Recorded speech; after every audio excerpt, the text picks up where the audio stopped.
नमस्कार मंडळी. मी लावलेला एक आंबा आहे, पण विकत आणलेलं खाऊन लावली होती कोय. तर ह्याची जात काय माहीत नाही. जर तुम्हाला माहीत असेल तर नक्की सांगा. बघा, ही आंबा आहे. 700 ग्रॅम वजन भरतंय ह्याचं.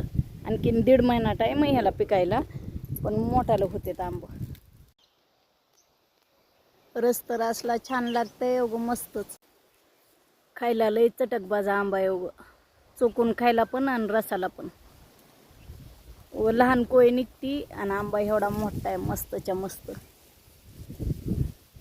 आम्ही ह्याला नाकाड्या आंबा म्हणतो. ह्याचं नाक आहे ही.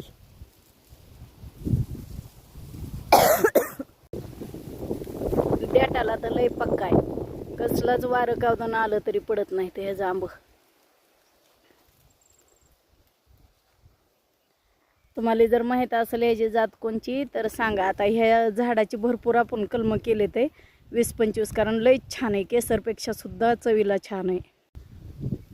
आम्ही याचं आपलं नाव माहीत नाही म्हणून घरीच नाकाडे आंबा केले.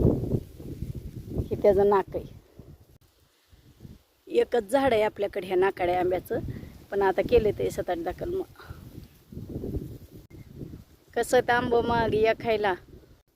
काही असं खालचं जे आहे तर गळफटीला जे आहे तर हे असं खालच्या फटीला ते डुकरं खाते ते आमच्या इकडं. त्या गळफटीच्याला डुकरं खात्यात. हे सगळं खालच्या फट्याला जेवढं होतं तेवढं डुकरानं खाल्ल्यात. हे वरचंच राहतात.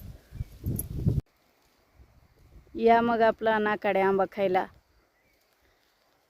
पिकल्यावर तर लय भारी रस लागते. तुम्हाला दाखवते मी पिकल्याला कट करून.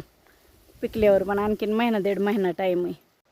कसलं भारी वाटते ते झोका खायला लागलेलं आंब.